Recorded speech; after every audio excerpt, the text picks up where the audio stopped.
They called her Band-Aid in the break room, the nickname bouncing off stainless steel and tile like it was something clever. Hannah Clarke heard it every time she walked past, heard the laughter die the moment she turned a corner, heard the silence that meant they were watching to see if it landed. She didn't flinch. She didn't flinch at much anymore. The thing about surviving Tikrit was that nicknames became noise, just background static compared to the sound of incoming mortars, compared to the breathing of soldiers trying not to bleed out on a concrete floor. Sacred Heart Hospital in San Diego smelled like antiseptic and burnt coffee, fluorescent lights humming overhead with the constant buzz of something about to short out. Hannah moved through the third-floor corridors invisible, which was exactly how she wanted it. She wore her scrubs like camouflage, her name badge like it belonged to someone else entirely. The faded unit patch sewn inside her jacket lining, 3rd Infantry Division, Tikrit, the stitching worn from years of being touched like a rosary, stayed hidden where it belonged. She finished her 3rd double shift that week at 6:06 a.m. She counted them. Counted everything. Hours, minutes, the precise angle of her own shoulders as she moved through patient rooms. Counting was a way to stay present without being present, a way to watch the world without letting it watch back. Her fingers moved with the economical precision of someone who'd learned efficiency in conditions where hesitation cost lives. She checked vitals on Mr. Patterson in 312, her hand steady as surgical lasers. Blood pressure 132/84. Oxygen saturation 97%. Heart rate 68, regular as a metronome. She didn't need to write it down, her mind logged data the way it always had, filing information into compartments, cross-referencing, assessing. She moved to the next patient without commentary, without the friendly chatter other nurses used to fill silence. One of the residents, a young man named Dr. Peterman, watched her work. She felt his eyes tracking her movements, saw him lean toward the charge nurse. "Where'd she train?" he asked quietly. The charge nurse shrugged. "She just applies, we hire her. Best vitals audit score we've got." Hannah moved past them both as if they didn't exist. The nurses' station occupied the heart of the 3rd floor, a circular desk surrounded by computers and charts and the accumulated debris of 12-hour shifts. She logged her vitals, each entry precise and dated. The other nurses were comparing notes about a resident who'd made inappropriate comments. One of them was new, still animated, still believing that hospital hierarchies were meritocratic. Hannah had been new once. That felt like a different lifetime. She retrieved a cup of burnt coffee from the break room. Nobody drank it by preference, but coffee was coffee, and the flavor didn't matter after you'd learned to eat meals in 30-second increments between casualty evacuations. The mug was chipped on the rim. Someone had left a stack of old magazines on the windowsill. It was 7:15 a.m. on a Thursday when she walked past Dr. Caldwell's office door on her way to clock out. The door was cracked open. Just an inch. Just enough to see inside. Patient files spread across his desk in concentric circles, color-coded tabs and handwritten notes. A pharmaceutical representative's order form lay open atop the stack, letterhead from Moretti Industries, fentanyl and oxycodone listed in columns. The quantities were precise, itemized, devastating. 320 units of 50 microgram fentanyl patches. 940 tablets of 30 milligram oxycodone. Numbers that exceeded any legitimate hospital need by a factor she calculated instantly in her head. Her hands moved before her mind caught up. She didn't slow. She didn't stare. But her eyes photographed every line item the way her younger self had memorized maps of Tikrit, the layout, the exits, the danger zones highlighted in her peripheral vision. Her right hand trembled as it reached the nurse's station, the same tremor that had started after the explosion, after the shrapnel embedded itself in her shoulder like a souvenir she couldn't remove. She set the coffee cup down carefully. Nobody needed to see that tremor. Nobody needed to see anything. Dr. Caldwell closed his door 3 minutes later. The click of the lock sounded like the rack of a rifle being chambered.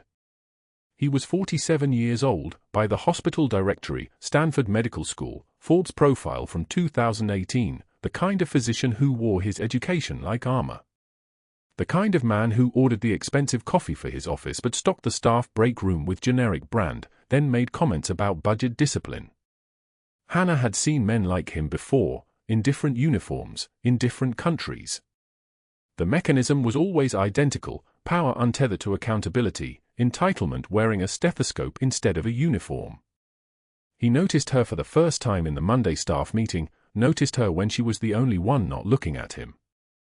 The meeting occupied the hospital's small conference room, metal chairs arranged in rows, a projector displaying quarterly stats. Dr. Caldwell stood at the front, his white coat tailored, his voice calibrated to project authority and contempt in equal measure. He was discussing readmission rates, something about nursing oversight on discharge protocols. Some of our floor staff, he said, his eye scanning the room with the precision of a sniper looking for targets, seemed to believe that filling out paperwork constitutes actual patient education. Documentation is not care. The words landed like they were supposed to land. A few nervous smiles. A resident furiously taking notes. Hannah sat in the back row, absolutely still, the way soldiers learn to sit when incoming is possible. Dr. Caldwell's gaze passed over her twice, lingered the third time. There was something in his expression that shifted, a recognition, not of who she was, but of what she wasn't. She wasn't laughing nervously. She wasn't looking down. She wasn't performing the appropriate level of humiliation for his audience. She was simply present, which somehow felt like an accusation. He turned back to the presentation and said something about standards of excellence, about separating the wheat from the chaff, about how Sacred Heart wasn't a place for people who viewed nursing as a job rather than a calling. The words were generic. The intention was not. And when Hannah stood to leave at the meeting's conclusion, Dr. Caldwell was already looking at his phone, already calculating something behind his eyes, already adjusting his strategy. He had seen her watching him in that doorway. She knew it the way she knew incoming rounds by their frequency and caliber. She knew it the way she'd always known when something was about to detonate. What she didn't know was that he'd already started making phone calls. What she didn't know was that in 48 hours, an overhead page would crackle through the hospital with her name attached to a nickname, broadcast to everyone on the floor, recorded on the hospital's communication system. What she didn't know was that this was just the beginning of the pressure, the coordinated repositioning of a man who'd sized her up in 3 seconds and decided she represented a threat. Not because she'd done anything wrong, but because she'd seen him, really seen him, and he could sense that the invisible woman he'd dismissed was the one person in Sacred Heart Hospital who understood exactly what he was doing. The rain started that evening, hammering the parking lot like applause, and Hannah sat in her car for 11 minutes before driving home, her fingers still trembling against the steering wheel, her mind running through protocols she hadn't needed in 4 years. She touched the unit patch through her jacket lining, cloth worn soft from repeated contact, a ritual older than the scar tissue. 3 inches by 2 inches of history that nobody at Sacred Heart Hospital could ever know about. She was supposed to be invisible. She was supposed to have rebuilt her life one quiet shift at a time, her past locked away as carefully as the faded deployment photos she kept in a showbox under her bed. She was supposed to have left that version of herself in the desert. But Dr. Caldwell had just made it clear, nobody stays buried forever. Not even when they're trying. Within a week, the overhead page crackled across Sacred Heart's morning rounds like a whip. Nurse Hannah to the ER, that's Band-Aid to the ER. The nickname hung in the stale hospital air, not a mistake, not a slip. A message. 30 pairs of eyes followed her down the corridor, whispers spreading like infection through the fluorescent-lit hallway. She heard them anyway. Always did. The fluorescent lights buzzed overhead as she moved, her pace steady, her breathing even. No acceleration. No visible reaction. Just Hannah, moving through the hospital like water finding its level, indifferent to the current trying to push her off course. She took one measured breath and kept walking. The ER doors hissed open. No emergency. No trauma. No patient coding or bleeding out or gasping for air. Just Dr. Caldwell leaning against the triage desk with a smirk that looked like it had been rehearsed in a mirror. His presence had the weight of a predator marking territory, not loud, just suffocating in its precision. Band-Aid, he said, his voice smooth as silk drawn across a blade. False alarm. My mistake. You can go back. The attending physician looked between them, confusion flickering across her face. Hannah turned and walked out without a word. The smirk followed her like a shadow. That afternoon, he cornered her in the supply closet. She was reaching for glove boxes when his shoulder blocked the doorframe, a deliberate move, calculated to trap her in the narrow space between shelves of gauze and bandages. The smell of antiseptic and cardboard filled the closet like a cage. Dr. Caldwell's voice dropped to the register he used for his most vicious observations, the kind meant only for the person they were designed to wound. Your performance has been substandard, Hannah. Sloppy charting. Medication delays. I've documented 3 incidents in the last 10 days. He paused, letting that sink in like a weight. I'm recommending your transfer to county. They're more forgiving of mediocrity. His eyes held hers, searching for the crack, waiting for the tremor in her voice or the tear that would tell him the knife had gone deep enough. She met his gaze. Took one measured breath.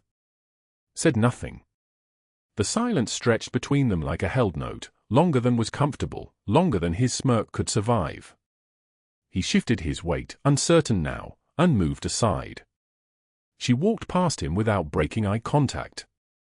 That was Thursday. By Friday, the reassignment was official. Graveyard shift. ICU access revoked. The charge nurse, a woman named Rodriguez who had once brought Hannah coffee at 3 in the morning, avoided her eyes when delivering the news. He said you need supervision, Rodriguez whispered, genuine apology written across her face. I'm sorry. I don't, Hannah placed a hand on her shoulder. Not your fault. It wasn't. It was surgical. It was calculated. It was Dr. Caldwell systematically dismantling her position one piece at a time, competent and deliberate, understanding that humiliation worked better when it was slow. The final blow came in the parking lot on Friday evening before the shift change. The setting sun painted San Diego in shades of amber and rust. Dr. Caldwell was waiting by his BMW, his posture relaxed, his timing perfect, positioned so that the entire incoming shift would see what happened next. He called her name. Loud enough for the gathering crowd to hear. Loud enough to make it public. Hannah, I've documented 3 medication errors this month. Unacceptable. You're being moved to intake processing, no patient contact. Effective immediately. His voice carried across the asphalt like a proclamation, the kind meant to be heard and repeated. She felt the heat rising to her face, that involuntary response her body kept trying to betray her with. One tear escaped before she could stop it, traced her cheek in a perfect line, visible to everyone standing there watching. She whipped it without breaking eye contact, let the silence stretch and stretch until he shifted his weight, uncomfortable now in a way that mattered. Then she said, her voice calm as morning light breaking through clouds, you should be more careful about what you leave visible on your desk, doctor. His face drained of color. The shade of a man who understood, in that single moment, that he had made a miscalculation. That the quiet nurse he had been systematically destroying had been watching him the same way a sniper watches a target, patient, still, and lethal in her precision. She walked past him into the hospital, leaving him standing alone in the parking lot while his colleagues exchanged glances that told him everything. The whispers wouldn't be about Hannah anymore. They would be about him. But that wasn't the worst part. The worst part came 3 days later. Tuesday morning. The doors crashed open at 7:43. A gurney screaming past the intake desk with the kind of urgency that made the entire floor freeze. Hannah was processing paperwork, the demotion still raw, the taste of humiliation still fresh, when she heard the attending's voice crack with controlled panic. Trauma, gunshot adjacent, pneumothorax, sucking chest wound, we're losing him. The figure on the gurney was soaked in blood. Coast Guard insignia visible beneath the crimson even though his flight suit was shredded. His breathing was wrong, that wet, sucking sound that meant air was entering his chest cavity with every gasp, collapsing his lung. His lips were turning blue. His eyes were wide and conscious and terrified in a way that meant he knew what was happening to him. Hannah moved. Not toward the chart. Not toward the phone. Her body was already in motion before her mind caught up, her muscle memory older and sharper than her current job description. She grabbed the commander's gear bag from the stretcher, found the MRE packet tucked into the side pocket. Her hands tore it open with the fluid precision of someone who had done this in the dark, in the rain, in the middle of a firefight in Tikrit with mortar fire shaking the ground beneath her boots. The plastic inner lining came free. She ripped a piece of medical tape from the supply cart. For seconds. That's all it took. Plastic pressed against the wound. Tape sealing 3 sides in a perfect triangle, allowing air to escape on exhalation but preventing it from rushing back in on inhalation. A field-expedient chest seal that turned a drowning man back into a breathing one. The commander's color changed within seconds. Pink returned to his lips. His breathing became less desperate, less like he was dying, more like he was merely injured. The attending physician stepped back. His expression shifted from command to confusion to something like awe. "Where did you learn that?" he asked, staring at Hannah's hands like they belonged to someone else entirely. She didn't answer.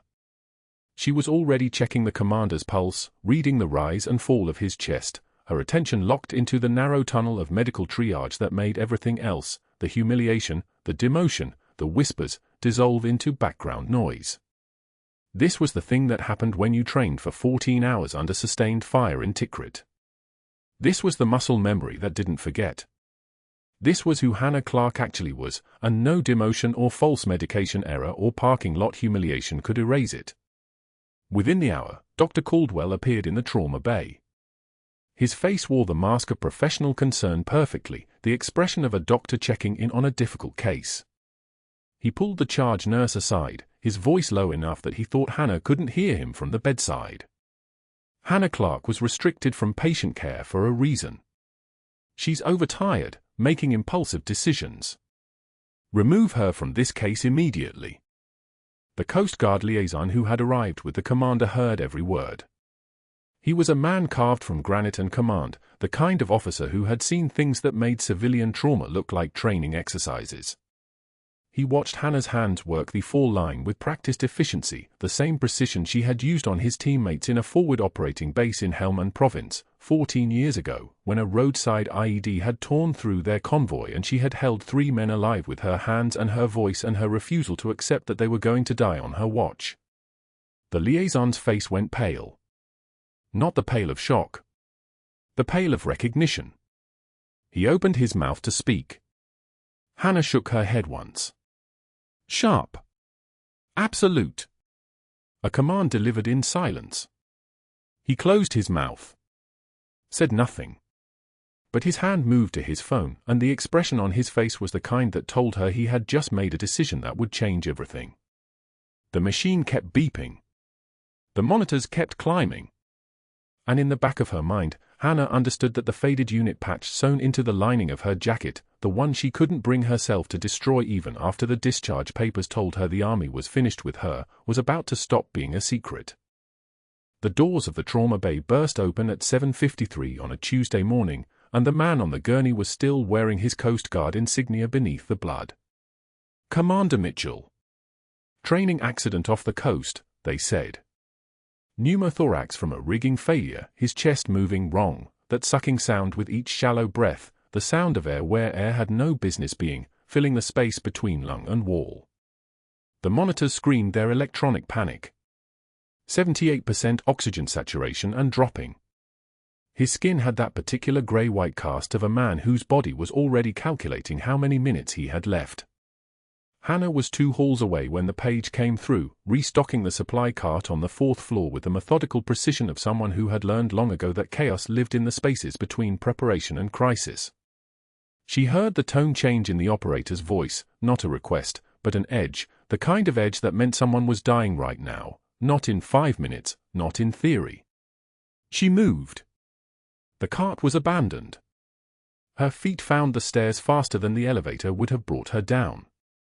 By the time she reached the trauma bay, the attending physician was already losing ground, and she could see it in the set of his shoulders, the way his hands hesitated fractionally before the next step. Good training. Not enough. Commander Mitchell's eyes found hers for one fraction of a second as she entered the bay, and something in that look, recognition, or maybe just the last coherent thought of a drowning man, made her move without thinking. Her hand reached for the supply shelf and found what it needed, an MRE packet, the kind soldiers carried in their gear, the kind this commander would have strapped to his body this morning. The plastic inner lining was exactly what she needed. Her fingers tore the packet open with a sound like tearing fabric, and the attending physician watched as she positioned herself at the commander's chest. 2 seconds. That was all the time she needed to assess the wound, a deep puncture wound, the kind that would seal itself with air but not with anything solid enough to keep the pressure right.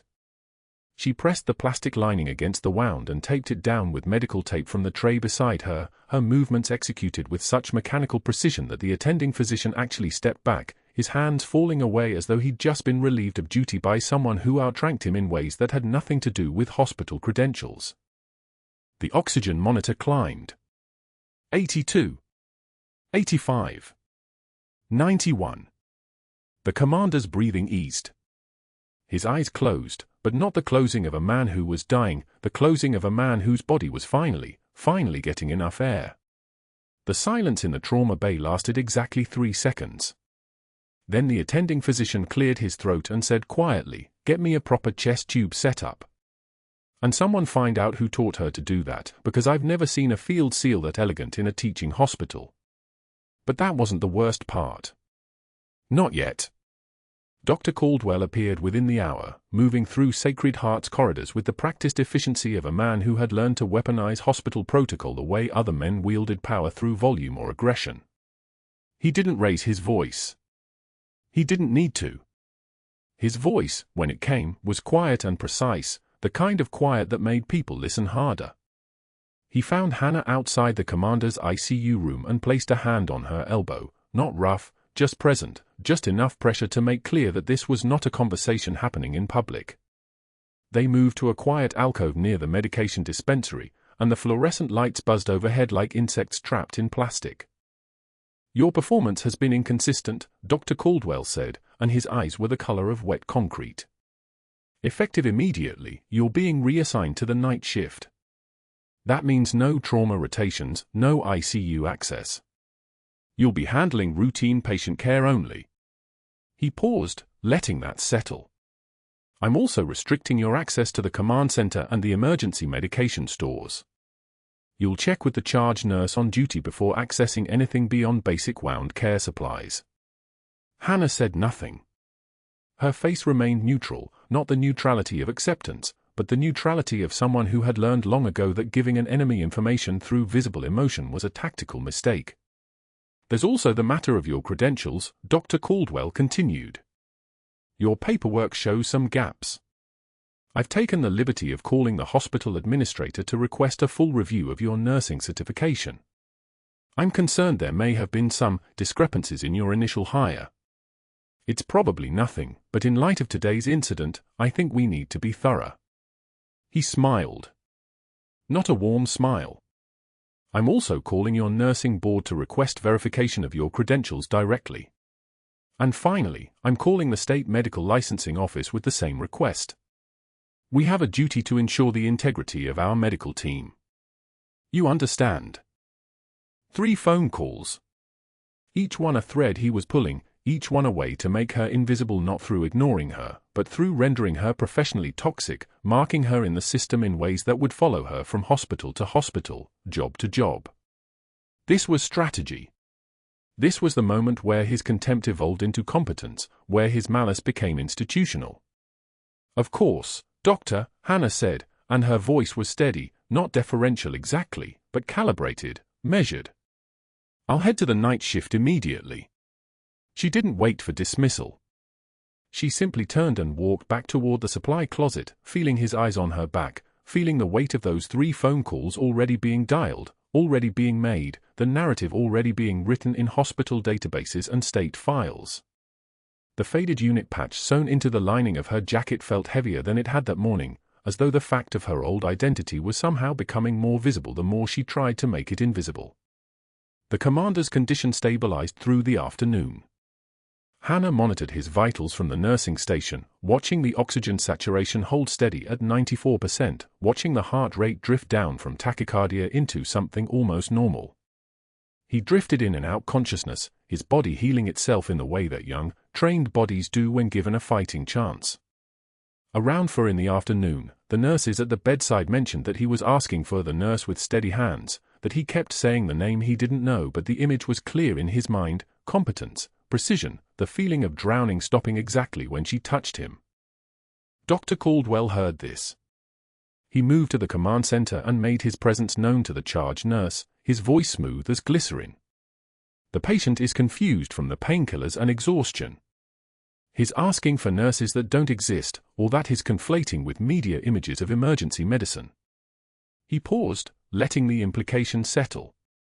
Route all his care through me personally. I'll manage his medications, his vitals, any changes in his condition. I want a dedicated monitor at my office, and I want to be called for any shift changes. Am I clear? The charge nurse nodded, though her eyes held something: uncertainty, or maybe the kind of doubt that comes when you start to understand that power and competence aren't always the same thing. Hannah worked the night shift. Routine. For patients with non-emergent needs, for changes, medication administration, the kind of care that required precision but not the kind that required her particular skills. The silence of the night shift at Sacred Heart was different from the silence of a forward operating base, but it had a similar texture, waiting for something, holding a space open for whatever came next. She was in the break room at 2:47 in the morning, drinking coffee that had been sitting for 3 hours and had the taste of something that had given up on being warm, when the overhead page crackled with that particular tone that bypassed every normal protocol. Code blue. ICU, room for 14. Code blue. The commander's room. The coffee cup hit the tile with a sound like a gunshot, and Hannah was already moving, taking the stairs 2 at a time, muscle memory overriding everything else. The secondary pneumothorax had happened on the shift change, the kind of complication that medical textbooks warned about, the kind that happened when a punctured lung decided to collapse all over again, when one intervention wasn't enough to stop the unraveling. She could see it from the hallway, the chaos of a code, the crash team working, the heart monitor showing a rhythm that was too slow, numbers that were dropping instead of climbing. Dr. Caldwell was blocking the hallway. He was wearing a white coat, and his presence seemed to expand to fill the space, seemed to make the hallway narrower, seemed to compress the available options into a single direction, her way. "You're not authorized, Clarke," he said, and his voice was ice, not cold the way winter is cold, but cold the way a surgical steel instrument is cold, precision-tooled and intentional. "Your access is restricted. Security will escort you out if you take one more step." Hannah looked at him. She took one measured breath, the kind of breath she had learned to take in Tikrit when decisions had to be made in seconds and second-guessing meant death. Then she pushed past him.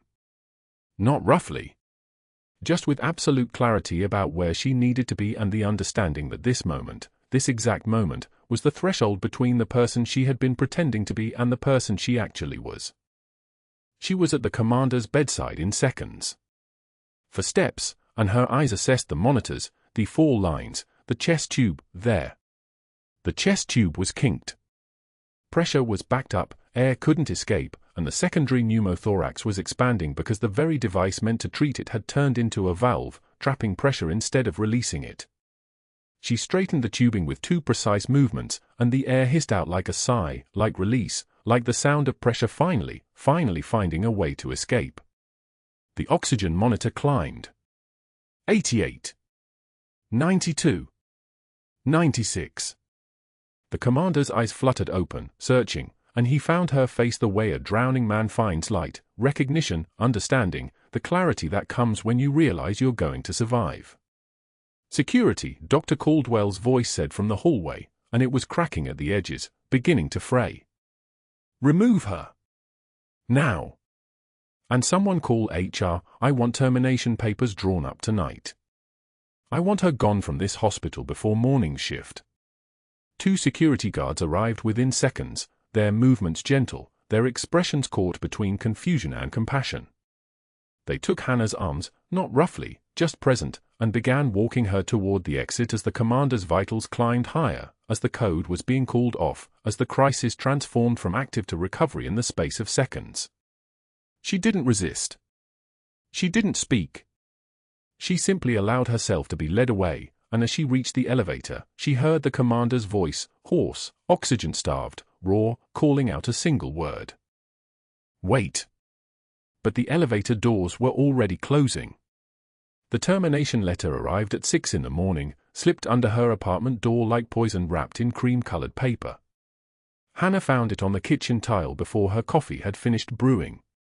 The word seemed to writhe under the overhead light: gross insubordination, violation of patient care protocols, unauthorized intervention in treatment decisions, effective immediately.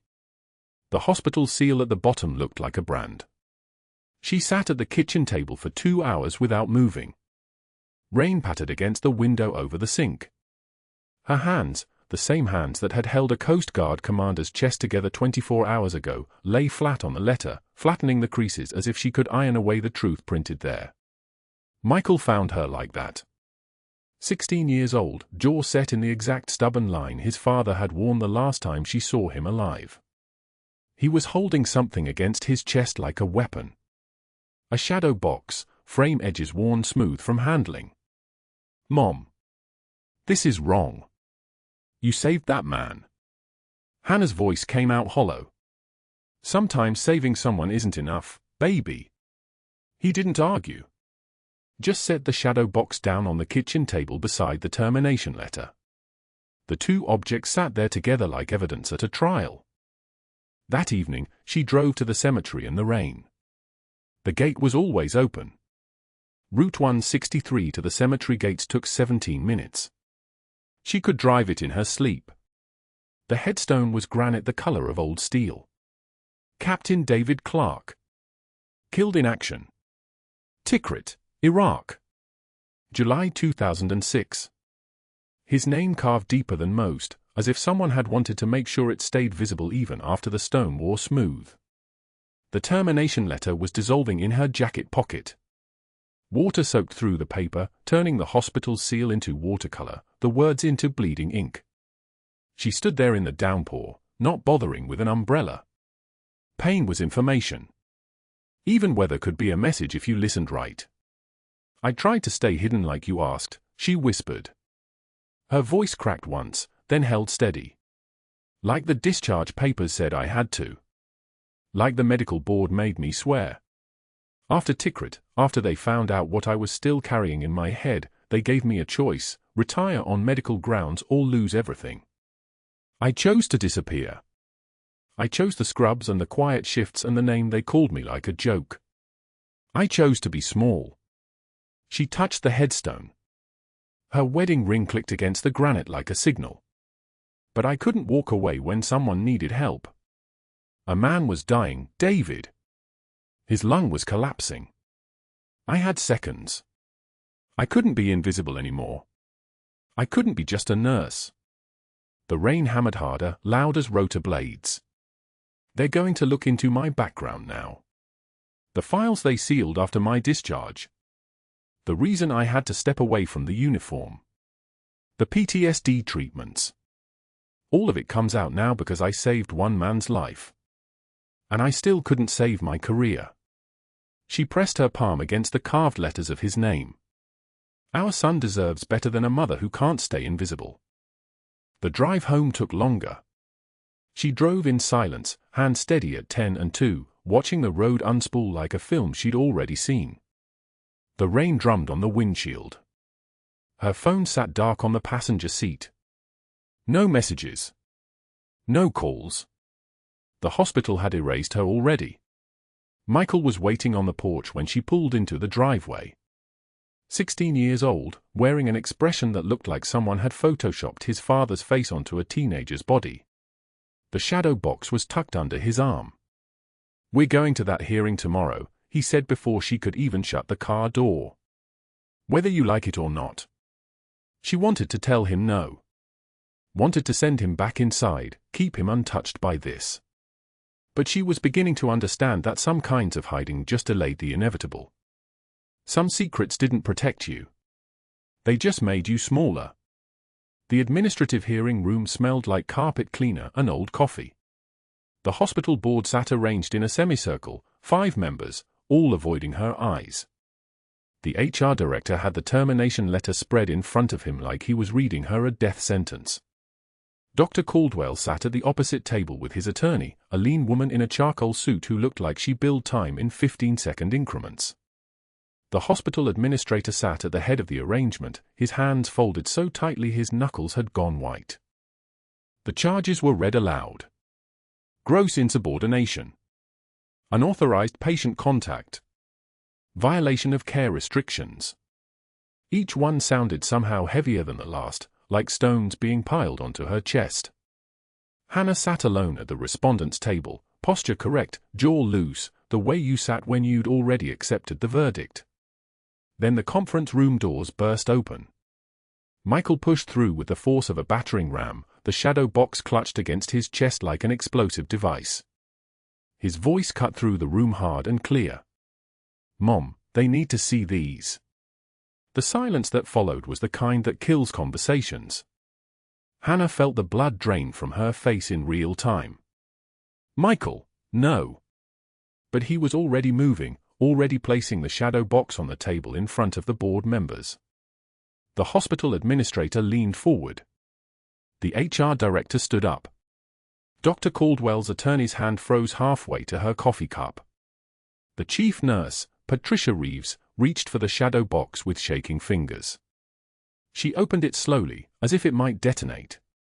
Inside, medals arranged in precise rows, ribbons folded and pressed, a folded American flag that looked like it had been treated with the reverence of a holy relic, insignia and rank insignia gleaming under the fluorescent lights.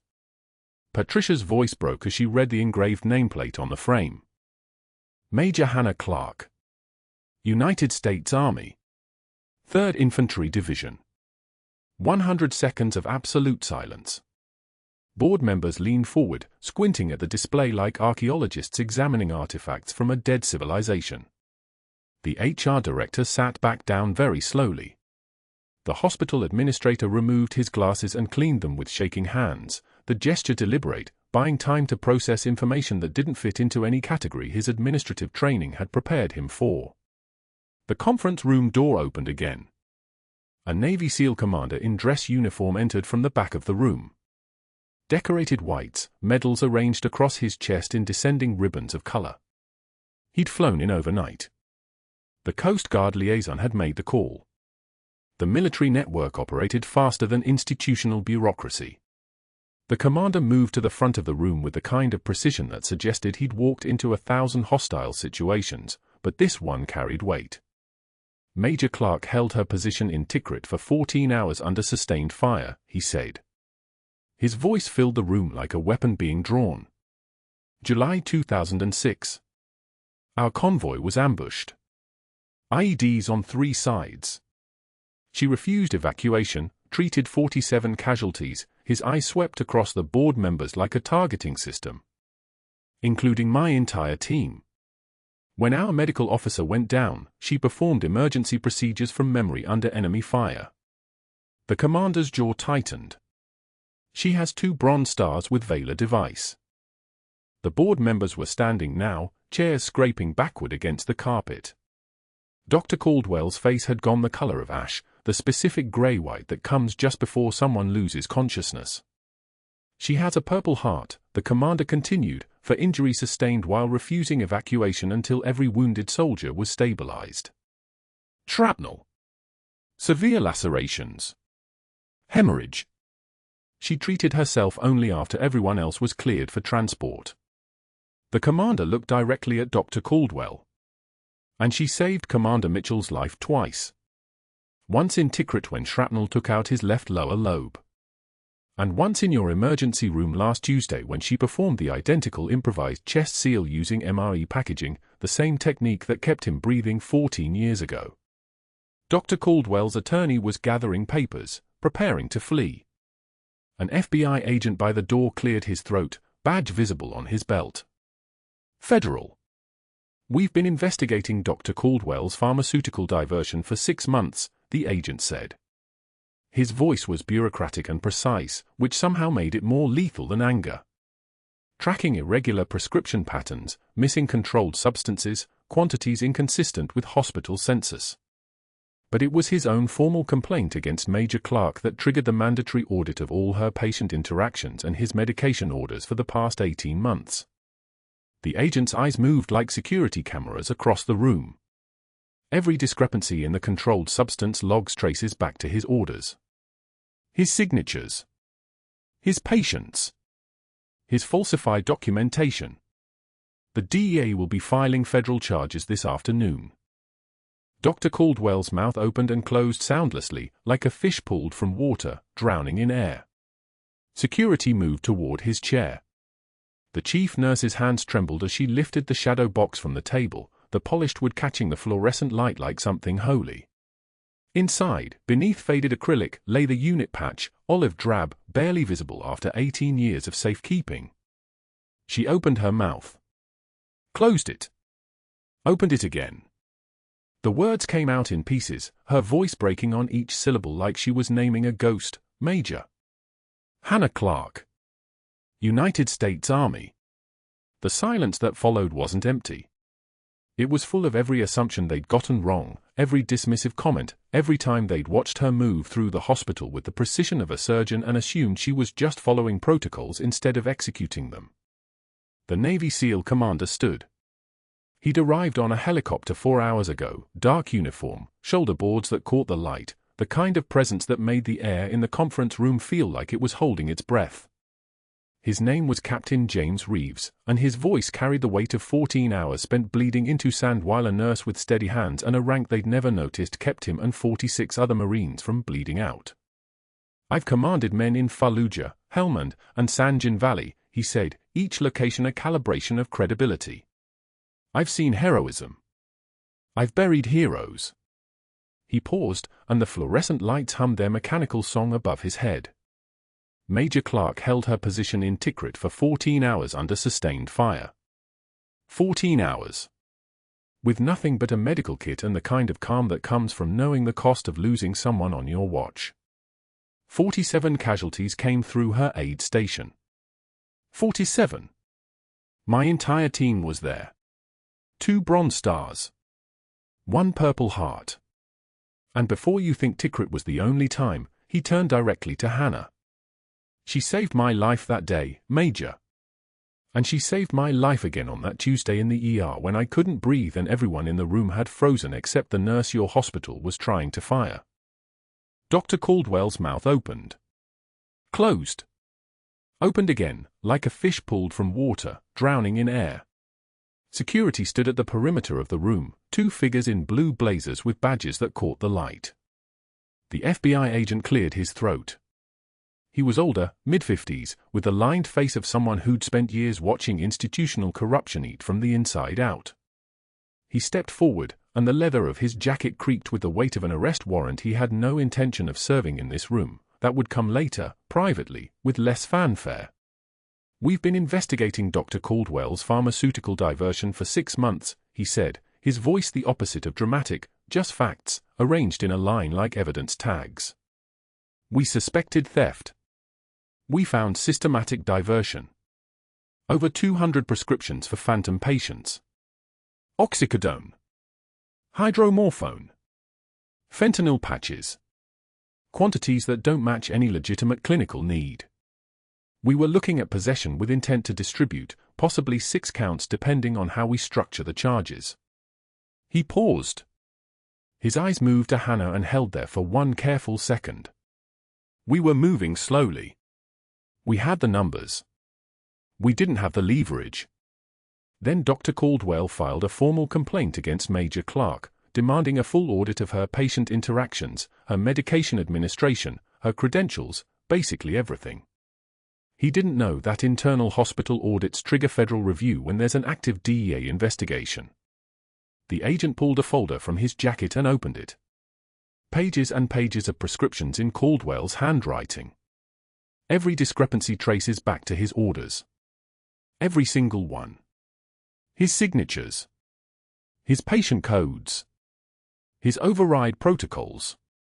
He constructed this entire audit to cover himself, and instead, he built the case we've been building against him. He handed us the warrant. Security moved toward Caldwell's chair. He stood, and for a moment, his face cycled through emotions like channels on a broken television: denial, rage, calculation, then a terrible kind of understanding that landed on his shoulders like he was being physically compressed. He didn't speak. There was nothing to say. Hannah didn't move. Her eyes tracked him as security escorted him to the door, and when he looked back at her one final time, she was already looking away, her attention already on the next moment, the next breath, the next thing that needed doing. The room exhaled. Within 48 hours, his office was emptied by hospital custodial staff. His name was stripped from the directory. His medical license was suspended pending investigation, and the investigation moved with the speed of institutional machinery finally pointed at a target instead of away from one. The hospital board issued a formal apology that used the word egregious 3 times. They offered her the nurse manager position. She asked for 24 hours to decide. That night, there was a knock on her door. Hannah opened it expecting maybe her son, expecting maybe silence, expecting maybe the particular kind of exhaustion that comes when a war you didn't know you were still fighting suddenly goes quiet. Instead, there was Commander Mitchell. No hospital gown. No monitors or 4 lines or the careful movements of someone reconstructing their relationship with pain. He wore his Coast Guard dress uniform, the blues immaculate, the insignia catching the porch light like it was polished metal and not just regulation brass. Behind his eyes was something that looked like 2 years of searching compressed into a single moment of arrival. "I've been looking for you," he said, and his voice carried the tone of someone making a confession, not an introduction. 2 years. I woke up after my pneumothorax collapsed, and the nurses told me the woman who saved my life had been fired. Terminated. Just gone. So I did what you do when someone gives you a second life, I looked for them. He stepped closer, and Hannah could smell the desert on him somehow, even though he'd been stateside for months. I went through every military database in the system. Every hospital registry in California. You disappeared after Tikrit, medical discharge, sealed records. For months, I had nothing but a name that wasn't on any roster, a rank that came with no documentation, and the memory of hands that moved like they'd held lives together before. Like they'd done it in a place where the cost of failure wasn't a lawsuit. It was a flag in a box. Michael watched from the stairs, her son frozen mid-descent, understanding that something fundamental was being explained to his mother right in front of him. Commander Mitchell continued, his voice lowering, "I remembered your hands. The way they moved when my lung collapsed, no hesitation, no fear, just knowing exactly what to do and doing it. I knew that if I ever saw hands like that again, I'd know them. So I searched. For 2 years, I searched. And then I found you. And you were still hiding." He reached out, and his hand stopped short of touching her, leaving the decision in her field. "You saved my life twice, Major. Once in Tikrit when that IED shredded our convoy, and again when a training accident went wrong in your emergency room. And I spent 2 years looking because I needed to say thank you. But also because someone who saves lives the way you do, someone with your rank, your history, your capacity to hold people together when everything is falling apart, shouldn't be doing it in secret. Shouldn't be doing it invisible. Shouldn't be doing it while a man like Caldwell destroys her for the crime of being competent." Hannah's voice was quiet, measured, the voice of someone who'd already made peace with the answer before the question was asked. "I wasn't hiding. I was healing. There's a difference." Commander Mitchell nodded. His eyes were patient, the eyes of someone who'd learned that the most important truths were told slowly. "Then maybe it's time to do both in the open." 2 years after the hearing, Hannah walked through the San Diego farmers market on a Saturday morning, Commander Mitchell beside her, their hands linked the way people hold hands when there's no longer a reason not to. She was Director of Emergency Services at Sacred Heart now, her office on the 4th floor with a view of the parking lot where Caldwell had once demoted her in front of her entire shift. He'd been promoted to captain 6 months ago, stationed permanently at the San Diego Coast Guard Station, which meant he was never leaving again. Michael had graduated high school, accepted to the Naval Academy, and the letters he'd gotten back mentioned her name, the major who'd taught him that quiet people could be the strongest ones in the room. The folding table was near the parking lot, cheap promotional pens scattered across laminate, an insurance company banner flapping in the wind like something that had given up trying to impress anyone. Dr. Caldwell sat behind it in a wrinkled polo shirt, his voice thin as he called out to passers-by, his eyes the color of someone who'd forgotten how to hope for better. He'd done 18 months federal, and the pharmaceutical diversion charges had cost him everything: his license, his credentials, his ability to practice medicine anywhere that required a background check. The insurance company hired him because they didn't have a choice, and he didn't ask for more than the position paid. His eyes met Hannah's for one frozen second as she passed.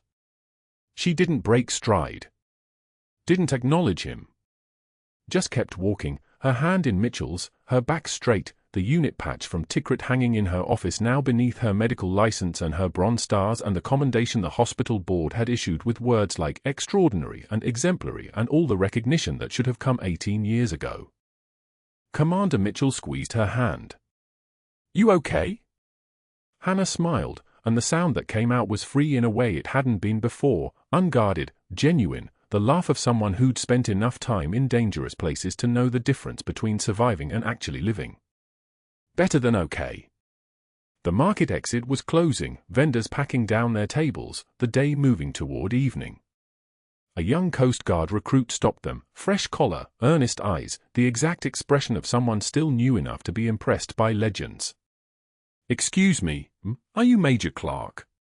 My instructor told me about Tikrit. Said you were a legend." Hannah's response was gentle, the voice of someone who'd learned that rank was something you lived, not something you announced. "I'm just a nurse who did her job. But thank you." In the rearview mirror as they drove away, Dr. Caldwell's folding table grew smaller, then disappeared. The late afternoon sun caught the water beyond the parking lot, and Hannah leaned back in the passenger seat, the weight of 2 years of searching finally lifted, the weight of 4 years of hiding finally gone. The quietest person in the room had been holding it all together all along. Sometimes you just have to wait long enough for the world to figure it out.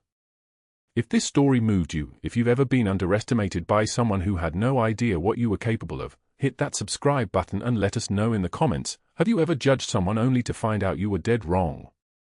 We read every comment. Thank you for watching.